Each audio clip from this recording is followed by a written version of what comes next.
Hello everyone, ఇలాంటి videos మీకు ముందుగా కావాలి అనుకుంటే మా ఛానల్ని సబ్స్క్రైబ్ చేసుకొని పక్కనే ఉన్న బెల్ ఐకాన్ని క్లిక్ చేయండి. అప్కమింగ్ రివ్యూలోకి వెళ్ళిపోదాం. ఎపిసోడ్ స్టార్ట్ అవ్వగానే రాజ్ నందకిషోర్ ఫామ్ హౌస్కి వెళ్తాడు. నందగోపాల్ అక్కడ లేడని తెలుసుకొని చాలా ఫీల్ అవుతూ ఉంటాడు రాజ్. వెంటనే ఎస్ఐకి కాల్ చేసి వాణ్ణి 1 వీక్ లోపు నాకు ఆ నందగోపాల్ అడ్రస్ని మీరు ట్రేస్ చేసి ఇవ్వాలి అని అడుగుతాడు రాజ్. 1 వీక్ అంటే చాలా తక్కువ టైం రాజ్ అని అంటారు ఎస్ఐ. నీకు నిజం తెలీదురా, మా తాతగారు వాడి కంపెనీలో ష్యూరిటీగా పెట్టారు. ఆ బ్యాంక్ వాళ్ళు నన్ను 100 crores పే చేయమని చెప్తున్నారు.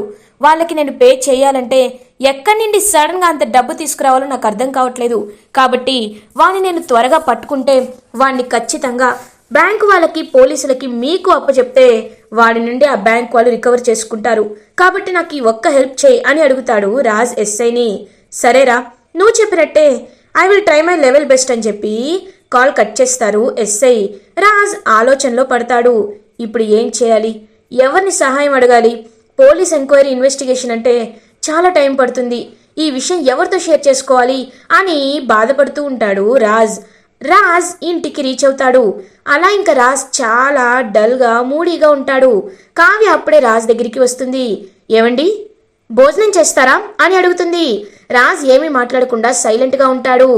మధ్యాహ్నం వచ్చిన వాళ్ళకి భోజనం పెట్టకపోతే ఏం పెడతావు అని అడుగుతుంది ధాన్యలక్ష్మి. ఇంకా ధాన్యలక్ష్మి వైపు కోపంగా చూస్తూ ఉంటారు అపర్ణాదేవి అండ్ ఇందిరాదేవి. అదే టైంకి 2 పనివాళ్ళు దుగ్గిరాల ఇంటి లోపలికి అడుగు పెడతారు. నమస్కారం అమ్మా అని ఇందిరాదేవికి నమస్కారం పెడుతూ ఉంటారు ఆ పనివాళ్ళు. నువ్వు సీతవి కదా, నాకు నువ్వు గుర్తున్నావు. 10 ఏళ్ల క్రితం మీ ఆయన మా బావకి డ్రైవర్గా పనిచేశారు. రా రా అని చెప్పి పాపం గుర్తు పెట్టుకొని లోపలికి పిలుస్తూ ఉంటారు ఇందిరాదేవి. అమ్మా, ఇన్నేళ్ళైనా మీ దగ్గర ఉద్యోగం మానేసినా మీరు ఇంతలా మమ్మల్ని గుర్తు పెట్టుకున్నారంటే మీరు చాలా గొప్పవాళ్ళు అని చెప్పి ఇంకా పని మనిషి పొగుడుతూ ఉంటుంది ఇందిరాదేవిని. ఇలా రుద్రాని ధాన్యలక్ష్మి మాత్రం అబ్బో అన్నట్లు చూస్తూ ఉంటారు. కావ్య, రాజ్, అపర్ణాదేవి వీళ్ళందరూ హ్యాపీగా ఫీల్ అవుతూ ఉంటారు. ఏంటి లక్ష్మి, ఏంటి ఇలా వచ్చావు, ఏమైంది అని అడుగుతారు. అమ్మా, ఏం చెప్పమంటారమ్మా, 2 నెలల క్రితం మా ఆయనకి హార్ట్ అటాక్ వచ్చింది. హాస్పిటల్లో చూపిస్తే ఆపరేషన్ చేయాలి అంటున్నారు. ఆపరేషన్కి 5 లక్షల డబ్బులు అవుతాయి అంటున్నారు. అవి ఎంతమందిని అడిగినా ఎవరి దగ్గర సర్దుబాటు కాలేదు. ఆయన ఇప్పుడు పనిచేస్తున్న ఓనర్ని అడిగినా నేను నిన్ను నమ్మి ఎలా ఇస్తాను అని ఆయన కనీసం మమ్మల్ని నమ్మటం లేదు. సీతారామయ్య గారికి ఆయన నమ్మకంగా పనిచేశారు. అందుకే ఆయన్ని అడుగుదామని వచ్చాం, అయ్యగారిని అడుగుదామని వచ్చామమ్మా అని చెప్పి ఇంకా సహాయం అడుగుతూ ఉంటారు ఆ పని వాళ్ళు. కావ్య వైపు చూస్తుంది ఇందిరాదేవి. అర్థమైందమ్మమ్మ గారు అని వెంటనే లాకర్లోకి వెళ్ళి అలా ఇంకా 5 లక్షల్ని తీసుకువస్తుంది కావ్య. రుద్రాని వెంటనే కోపంగా కావ్యతో ఏయ్ ఏం చేస్తున్నావు అని అడుగుతుంది. కనిపించట్లేదా, డబ్బులు ఇస్తున్నాను అని అంటుంది కావ్య. ఇలా ఇవ్వడానికేనా, దాన ధర్మాలు చేయడానికేనా మా నాన్న ఇంత ఆస్తి సంపాదించింది? ఆయన వెంటనే పరిగెట్టుకుంటూ ఇక్కడికి రావడానికి ఇది ఇల్లు అనుకుంటున్నారా, అనాథ శరణాలయం సత్రం అనుకుంటున్నారా? ఇలా వచ్చిన వాళ్ళందరికీ, ముక్కు మోహం తెలియని వాళ్ళందరికీ, అనామకులందరికీ ఇచ్చుకుంటూ పోతే లాస్ట్కి మాకేం మిగులుతుంది? చిప్ప తప్ప అని అంటుంది రుద్రాని.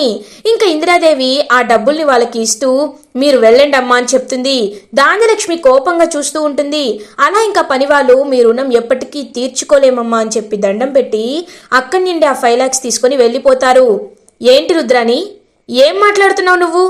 అనాముకులకి, ముక్కు మొహం తెలియని వాళ్ళకి డబ్బులు ఇస్తే ఈ ఆస్తి ఏమైపోతుంది అని నువ్వు బాధపడుతున్నావా? ఆస్తి కరిగిపోతుందని నువ్వు ఆందోళన చెందుతున్నావా? ఒకవేళ మా బావ అలాగే ముక్కు మొహం తెలియని వాళ్ళకి ఎందుకు న్యాయం చేయాలి, ఎందుకు సహాయం చేయాలి అని అనుకుంటే నువ్వు అసలు ఇంట్లోనే ఉండేదానివి కాదు. మా ఇంటి గుమ్మాస్తా కూతురువైన నువ్వు దుగ్గిరాల ఇంటి పేరు చెప్పుకొని బ్రతికే దానివే కాదు, ఇలా తయారయ్యేదానివే కాదు అని అంటారు ఇందిరాదేవి. ఇంకా దెబ్బకి సైలెంట్ అయిపోతుంది రుద్రాని. అది కాదత్తయ్యా, రుద్రాని చెప్పిన దాంట్లో తప్పేముందత్తయ్యా, ఇలా అందరికీ ఇచ్చుకుంటూ పోతే ఆస్తి కరిగిపోతుంది కదా అని అంటారు. నువ్వు చెప్తున్నావా ఆస్తి గురించి అని అడుగుతుంది ఇందిరాదేవి. కావ్య కావ్య అని అంటారు ఇందిరాదేవి. వెంటనే కావ్య ఇందిరాదేవి దగ్గరికి వస్తుంది. అమ్మ కావ్య, అసలు ఇవాళ ఎంత లెక్క, ఏమవుతోంది అని అడుగుతుంది ఇందిరాదేవి. అమ్మమ్మ గారు, అది అది అని తడబడుతూ ఉంటుంది పాపం కావ్య. కళావతి, నాన్నమ్మ అడుగుతుంది కదా, చెప్పు కళావతి అని అంటాడు రాజ్. ఇవాళ రుద్రాణి గారికి 2 లక్షలు ఇచ్చాను, కారణం చెప్పలేదు. ధాన్యలక్ష్మి అత్తయ్య గారికి శారీ డిజైన్ కోసం 3 లక్షలు ఇచ్చాను. మా అక్క స్వప్నకి డ్రెస్ బుక్ చేసుకుంటే 1.5 లక్షలు ఇచ్చాను. మొత్తం 5 + 1.5 6.5 లక్షలు ఇవాళ ఖర్చయింది అమ్మమ్మగారు అని చెప్తుంది కావ్య. ఒక్కసారిగా రాజ్ అయితే షాక్ అయిపోతాడు. అత్త, పిన్ని, ఇంతకుముందు మీరు ఎప్పుడు ఇంత ఖర్చు చేయలేదు. మీరు నెలంతా కలిపి కూడా 5 లక్షలు ఒక్కొక్కరు ఖర్చు చేయలేదు. అలాంటిది ఈ ఒక్కరోజే 6.5 లక్షలు ఖర్చు చేశారంటే ఏంటి పిన్ని, ఏంటిదంతా అని అడుగుతాడు ఆ ఫ్రస్ట్రేషన్లో రాజ్. ఏంటి రాజ్, నువ్వు మమ్మల్ని ప్రశ్నిస్తున్నావా? ఏ ఖర్చు పెట్టే అధికారం, హక్కు మాకు లేదా అని అంటుంది ధాన్యలక్ష్మి. లేదు అని అనటం లేదు పిన్ని, చూసుకొని ఖర్చు పెట్టాలి అంటున్నాను. మీరు ఎప్పుడు ఇలాగే ఖర్చు పెడితే నేనే కాదు, ఈ ఇంట్లో ఎవరు ప్రశ్నించరు. కానీ ఒక్కసారి కళావతి చేతికి తాళాలు వెళ్ళాక తను ఏం చేస్తుందిలే, తను మనం ఏం చెప్పినా ఇచ్చేస్తుందిలే అని కారణం చెప్పొకరు, కారణం చెప్పకుండా ఒకరు, విలాసాలకి ఒకరు, జల్సాలకి ఒకరు ఖర్చు పెట్టడానికి. మా తాతయ్య ఆస్తి సంపాదించలేదు. మా తాతయ్య డబ్బులు సంపాదిస్తూనే సమాజంలో గౌరవం, పేరు, ప్రతిష్టలు అన్ని నిలబెట్టుకున్నారు. అలాంటి పేరు ప్రతిష్టలకి దెబ్బలు తినకుండా ఉండాలి అంటే, అలాంటి పేరు ప్రతిష్ట దెబ్బ తినకుండా ఎప్పటికీ కాపాడుతూ ఉండాలి అంటే మనం పొదుపు చేసే గుణాన్ని నేర్చుకోవాలి. నేను ఆ విషయాన్ని ఇప్పుడు చెప్తున్నాను. కళావతి, ఒక మధ్యతరగతి నుండి వచ్చిన కుటుంబం నుండి వచ్చిన అమ్మాయిగా పొదుపు ఎలా చేయాలో నీకు బాగా తెలుసు. కాబట్టి నువ్వే ఒక ఇనిషియేటివ్ని తీసుకోవాలి. ఇవాటి నుండి అందరి ఖర్చులు సగానికి సగం తగ్గిపోవాలి. ఏం చేస్తావో నాకు తెలీదు, నువ్వే ఇంప్లిమెంట్ చేయాలి. అత్త, పిన్ని, స్వప్న, అమ్మ, అందరికీ నేను ఇప్పుడే ఒక మాట చెప్తున్నాను. కళావతికి నమ్మి తాతయ్య గారు ఆస్తి అప్పచెప్పారు. అలా అని దుబారా ఖర్చులు చేయడానికి కళావతిని వాడుకుంటే ఈ రాజ్ చూస్తూ ఊరుకోడు అని చెప్పి అలా తన రూమ్కి వెళ్ళిపోతాడు రాజ్. కావ్య రాజ్ వైపు చూస్తూ చాలా హ్యాపీగా ఫీల్ అవుతుంది. ఇందిరాదేవి కూడా ఇంకా హ్యాపీగా కావ్య దగ్గరికి వచ్చి, కావ్య చూసావా, వాడు పైకి నువ్వంటే ఇష్టం లేదు, నిన్ను వదిలించుకోవాలి అన్నట్టే కావాలని మాట్లాడతాడు. కానీ వాళ్ళు నీతో తప్పుదాడి పట్టిస్తుంటే, వాళ్ళు నిన్ను అవమానపరుస్తుంటే వాడు చూస్తూ ఊరుకోడు.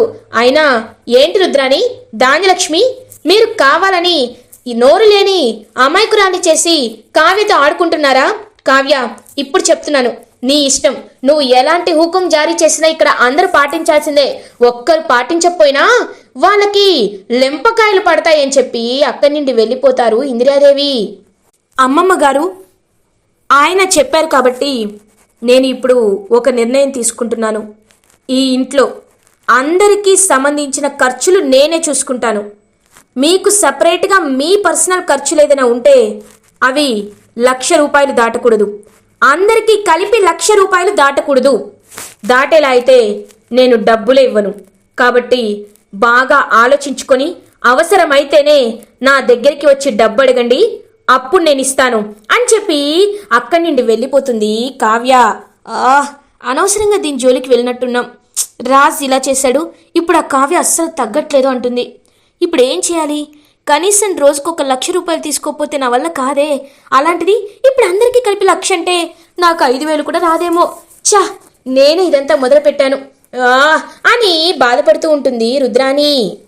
ఇది ఇలా ఉండగా నైట్ అవుతుంది.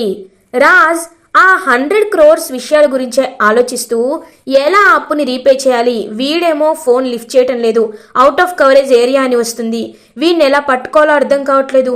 ఇటు ఒకవేళ బ్యాంక్ వాళ్ళకి అప్పు ఎలా తీర్చాలో అర్థం కావట్లేదు అని సతమతమైపోతూ పాపం చాలా బాధపడుతూ ఉంటాడు రాజ్. అప్పుడే కావ్య రాజ్ దగ్గరికి కాఫీ తీసుకొని వస్తుంది.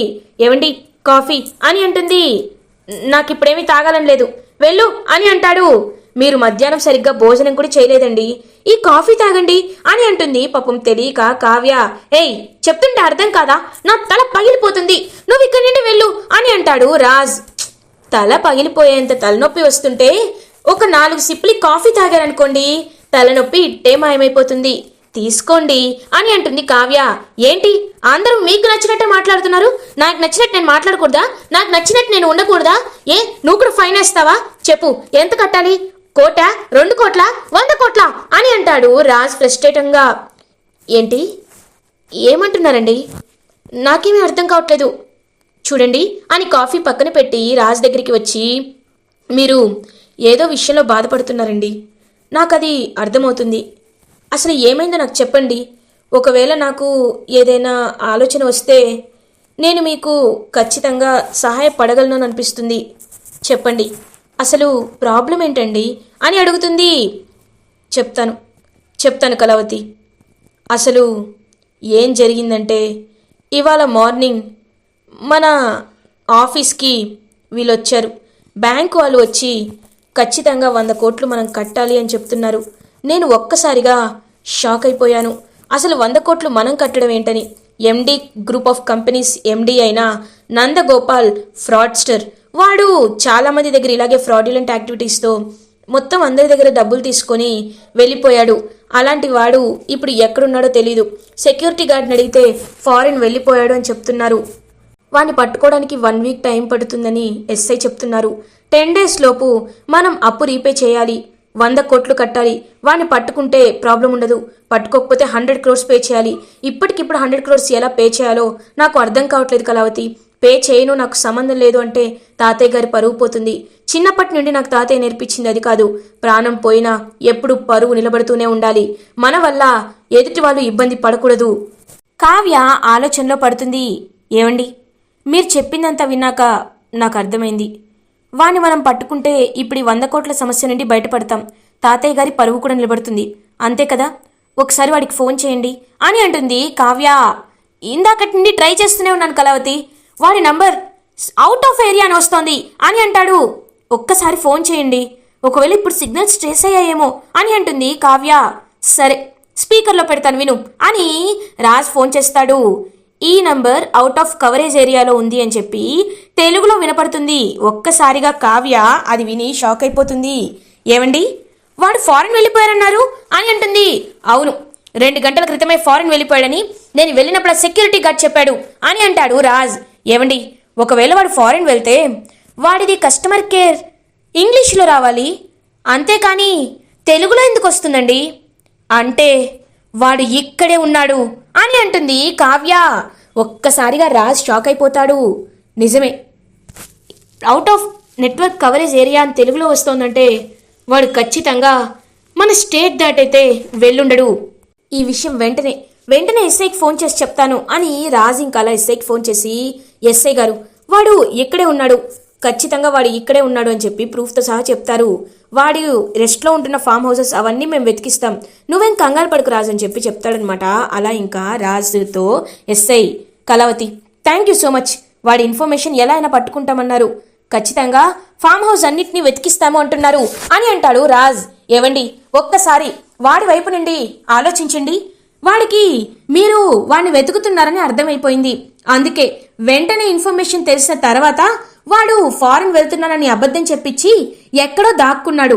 ఒకవేళ వాడు ఎక్కడుంటాడో మీకు తెలుసు కాబట్టి ఖచ్చితంగా ఫామ్ హౌస్ వెతుకుతారని వాడికి తెలిసిపోతుంది కాబట్టి వాడు ఖచ్చితంగా ఏ గెస్ట్ హౌస్లో ఫామ్ హౌస్లో ఉండడానికి వీలు లేదండి, వాడు ఖచ్చితంగా అక్కడ ఉండడు అని చెప్తుంది కావ్య. మరి ఎక్కడ ఉండుంటాడు కళావతి అని అడుగుతాడు రాజ్. ఆలోచిస్తూ ఉంటుంది కావ్య.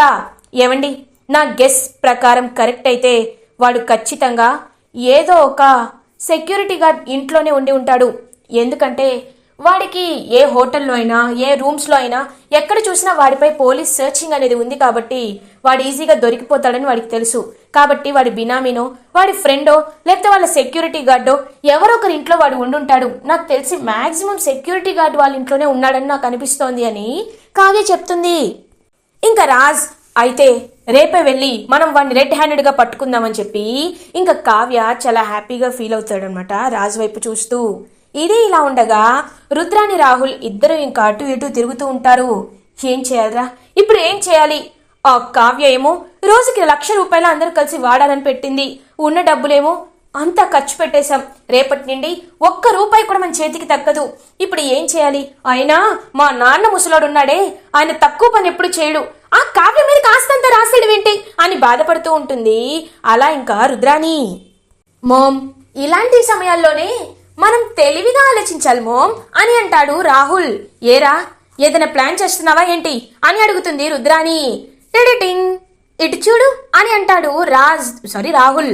హే, ఏంట్రా, కావ్య దగ్గర నుండి ఈ బీర్వా తాళాలు కొట్టేశావా ఏంటి అని అడుగుతుంది రుద్రాణి. అబ్బే లేదు మోమ్, ఇవి కావ్య దగ్గర నుండి కొట్టేసేంత ధైర్యం నాకెక్కడిది. చూడ్డానికి అచ్చం అలాగే ఉన్నాయి కదా, ఇవి డూప్లికేట్. వీటిని కావ్య దగ్గరికి వెళ్ళి ఎక్స్చేంజ్ చేసేసామనుకో, కావ్యకి అస్సలు గుర్తుపట్టేంత అవకాశం ఉండదు. ఎందుకంటే రెండు చూడ్డానికి ఒకేలా ఉంటాయి. తన తాళాలు ఇప్పుడే తన చేతికి వచ్చాయి కాబట్టి తనకి అస్సలు తెలిసే అవకాశం కూడా ఉండదు మోమ్. కాబట్టి నువ్వు ఏం చేస్తావంటే, ఆ కావ్య పనిలో ఉన్నప్పుడు, రాజ్ ఆఫీస్కి వెళ్ళినప్పుడు దొంగతనంగా ఈ తాళాలు మార్చేయి. అప్పుడు ఒరిజినల్ తాళాల్లో బీరువా నుండి మనం 1 లక్ష ఏంటి, 2 లక్షలేంటి, లక్షలు తీసేసుకోవచ్చు మోమ్ అని అంటాడు రాహుల్. ఒరేయ్, ఏంట్రా, ఏంటి నువ్వు? నిన్నటి నుండి చూస్తున్నాను, నీ బ్రెయిన్ ఇంత బాగా వెలిగిపోతుందేంట్రా? ఖచ్చితంగా ఇదే చేస్తాను అని చెప్పి హ్యాపీగా ఫీల్ అవుతుంది రుద్రాణి. ఇది ఇలా ఉండగా మార్నింగ్ అవుతుంది.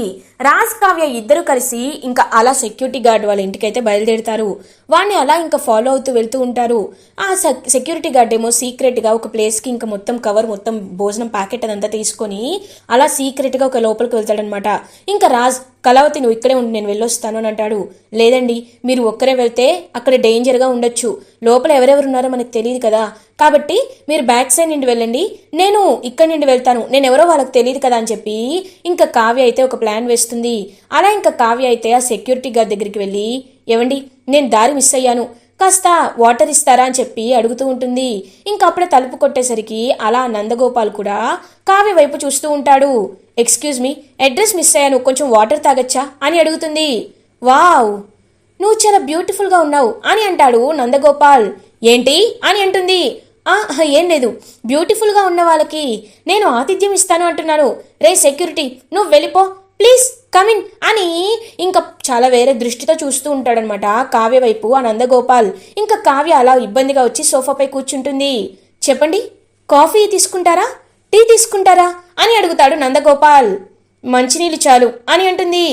ఓకే, ఇప్పుడే తీసుకొస్తాను అని నందగోపాల్ అలా ఇంకా లోపలికి వెళ్ళి కరెక్ట్గా వాటర్ని తీసుకువస్తూ, ఎస్, ఇవాళ నేను చాలా హ్యాపీగా ఉంటాను, ఈ అమ్మాయిని ఎలా అయినా కిడ్నాప్ చేసేయాలి అని డోర్ లాక్ చేసేసి అలా వాటర్ తీసుకొని కావ్య దగ్గరికి వచ్చేలోపు ఒక్కసారిగా షాక్ అయిపోతాడు ఆ నందగోపాల్. ఎందుకంటే అక్కడ రాజ్ అలా కావ్య పక్కన నించొని విజిల్ వేస్తూ ఉంటాడు. నందగోపాల్ ఒక్కసారిగా షాక్ అయిపోతాడు. ఏరా, నన్ను చూసి షాక్ అయ్యావా? నువ్వే తలుపు వేసేసావు, ఇప్పుడు నువ్వే బయటికి వెళ్ళడానికి కూడా లేదు అని గట్టిగా కాలర్ పట్టుకుంటాడనమాట. అలా ఇంకా వెంటనే రాజ్, ఏయ్ నన్ను వదలు అని అంటారు. ఏంట్రా వదిలేది? మా తాతయ్య పరువు పోగొట్టాలని చూస్తారా అని చెప్పి ఇంకా బాగా కొడుతూ ఉంటాడనమాట. అలా ఇంకా వెంటనే రాజ్ ఇంకా కావ్య, ఏవండి ఇంకొక 4 వేయండి అని చెప్పి ఇంకా అలా ఎంకరేజ్ చేస్తూ ఉంటుంది కావ్య. ఈలోపు పోలీస్ ఎస్ఐ అక్కడికి వస్తారు. వచ్చి, రేయ్ యూ ఇడియట్, నీ వల్ల అందరూ ఎంత సఫర్ అయ్యారో, ఎంత లాస్ అయ్యారో మాకు తెలుసురా, నువ్వు తిన్నదంతా ఎలా కక్కిచ్చాలో మాకు బాగా తెలుసు అని చెప్పి ఇంకా అలా బాగా కొడతాడనమాట. లైక్ ఏదైతే ఇంకా కొట్టిన వెంటనే ఎస్ఐ అయితే అలా ఇంకా నందగోపాల్ని అరెస్ట్ చేసి తీసుకువెళ్ళిపోతారు. ఏయ్ రాజ్, నన్ను పట్టించావు కదా, నీ అంతు చూస్తా, నీపై పగ తీర్చుకుంటా అని అంటాడు నందగోపాల్. వెంటనే కావ్య అతని దగ్గరికి వెళ్ళి కావ్య చెంప పగలగొడుతుంది. నా భర్త జోలికి వస్తాననుకుంటున్నావా? చూడు, నా భర్త కంటే ముందు నేను అతని ముందు నించుంటాను. ఇంకొకసారి నా భర్త గురించి ఎక్కువ తక్కువగా మాట్లాడితే నేను ఊరుకునేదే లేదు అని చెప్పి అలా ఇంకా వార్నింగ్ ఇస్తుంది కావ్య. ఆశ్చర్యంగా చూస్తూ ఉంటాడు రాజ్. అలా ఇంకా కావ్య అండ్ రాజ్ ఇంటికి రీచ్ అవుతారు. కావ్య రాజ్ ఇంటికి వచ్చేలోపే రుద్రాణి దొంగతనంగా కావ్య రూమ్కి వస్తుంది. కావ్య రూమ్కి వచ్చి అలా ఇంకా ఆ తాళాలను తీసుకొని వెంటనే ఆ డూప్లికేట్ తాళాలని కావ్య దగ్గర పెట్టేసి అక్కడి నుండి ఒరిజినల్ కీస్ని తీసుకొని వచ్చేస్తూ ఉంటుంది రుద్రాణి. రేయ్, మన ప్లాన్ సక్సెస్ అని అంటుంది రుద్రాని. సూపర్ మామ్, రా వెళ్ళి బీరువా ఓపెన్ చేద్దాం అని ఇంకా రాహుల్ అండ్ రుద్రాని ఇద్దరు కలిసి బీరువా ఓపెన్ చేస్తారు. ఇంకా బీరువా ఓపెన్ చేయాలని ఎంత ప్రయత్నిస్తున్నా ఆ బీరువా ఓపెన్ అవ్వదు. ఇదేంట్రా బీరువా ఓపెన్ అవ్వటం లేదేంటి, ఎంత ట్రై చేసినా ఓపెన్ అవ్వట్లేదు అని అంటుంది రుద్రాని. అబ్బా నాకు ఇవ్వు మోమ్ అని చెప్పి ఇంకా ఓపెన్ చేస్తాడు రాహుల్. ఇంకా బాగా డబ్బులైతే కనబడతాయి. వావ్, ఇంత డబ్బులు చూస్తుంటే నాకు ఎంతో సంతోషంగా ఉందిరా, తీసుకో తీసుకో. ఇప్పుడు ఆ కావ్య అందరి ముందు బకరా అవుతుంది, మనకి సంతోషంగా ఉంటుంది అని ఎంతో హ్యాపీగా చెప్తుందనమాట. అలా ఇంకా రుద్రాని ఇంకా అలా ఇద్దరు రూమ్ నుంచి బయటికి వచ్చి చూడగానే ఒక్కసారిగా షాక్ అయిపోతారు. ఎందుకంటే అక్కడ ఇందిరాదేవి ఉంటుంది. ఒక్కసారిగా ఇందిరాదేవిని చూసి షాక్ అయిపోతుంది రుద్రాని. వెంటనే ఇందిరాదేవి రుద్రాని చెంప పగలగొడుతుంది. ఒక్కసారిగా రుద్రాని అమ్మా అని అంటుంది. రా కిందకి రా అని చెప్పి ఇంకా తను చేయి పట్టుకొని లాక్కు వెళ్తారు ఇందిరాదేవి. అందరూ ఇంకా హాల్లోకి వస్తారు. అప్పుడే రాజంటి కావ్య కూడా ఇంటికి రీచ్ అవుతారు. అమ్మమ్మ గారు ఏమైంది అని అడుగుతుంది. ఏమైందా ఏమైందా, ఈ రుద్రాని ఏం చేయాలనుకుందో తెలుసా అని అంటారు ఇందిరాదేవి. ఏమైందమ్మమ్మా అని అడుగుతుంది. ఇదిగో డూప్లికేట్ కీస్ని నీ రూమ్లో పెట్టి ఒరిజినల్ తాళాలు వీలు తీసుకొని డబ్బులు తీసుకోవాలనుకుంటున్నారు. చిచ్చి, అసలు మీది ఒక బ్రతికేనా? ఈ ఇంట్లో పెంచినందుకు కనీసం ఈ ఇంటిపై విశ్వాసం చూపించటం లేదు. అలా అని డబ్బులని నీళ్ళలా వృధాగా మీ జల్సాలకి ఖర్చు పెట్టుకుంటూ ఆ నిందలన్నింటినీ కావ్యపై తోసేయాలని చూస్తున్నారా? అసలు మీరు మనుషులేనా? మీలాంటి వాళ్ళు ఈ ఇంట్లో ఉండడం సరైన విషయమే కాదు. పొండి, ఇప్పుడే బయటికి పొండ్రా అని చెప్పి ఇద్దరిని ఇంకా గెంటేస్తూ ఉంటుంది రుద్రాని రాహుల్ని ఇందిరాదేవి. ఇంకా అందరూ అలా చూస్తూ ఉండిపోతారు. రుద్రాని రాహుల్ మాత్రం అవమానం తట్టుకోలేక అలా ఇంకా బయటికి వెళ్ళిపోతూ ఉంటారు. రేయ్ ఏంట్రా మనల్ని ఇలా గెంటేశారు అని అడుగుతుంది రుద్రాని. మమ్మీ, వీళ్ళు మనకి చాలా అవమానించారు మమ్మీ, మనం వీళ్ళపై ఎలా అయినా పగ తీర్చుకోవాలి అని అంటాడు రాహుల్. అవునరా, నాకు అదే అనిపిస్తుంది. ఎలాగో ఆస్తిలో వాటా ఇవ్వరని అర్థమైపోయింది. ఇప్పుడు మనల్ని గెంటేశారు కాబట్టి మనం ఏదో ఒకటి చెయ్యాలి అని అంటుంది రుద్రాని. మమ్మీ, ఏదో ఒకటేంటి, ఈ ఇంటి వారసుల్నే పైకి పంపించేద్దాం. అప్పుడు మనల్ని ఎవరు అడ్డుకుంటారు, ఆస్తంతా మనదే అవుతుంది కదా అని అంటాడు రాహుల్ ప్లాన్ విని ఒక్కసారిగా షాక్ అయిపోతుంది రుద్రాని. ఖచ్చితంగా ఇలాగే చేద్దామని చెప్పి అలా ఇంకా రాహుల్ అయితే రాజ్ అండ్ కళ్యాణ్ని చంపడానికి ప్లాన్ చేస్తూ ఉంటారు రాహుల్ అండ్ రుద్రాని. ఇలా ఎపిసోడ్ ఎండ్ అవుతుంది.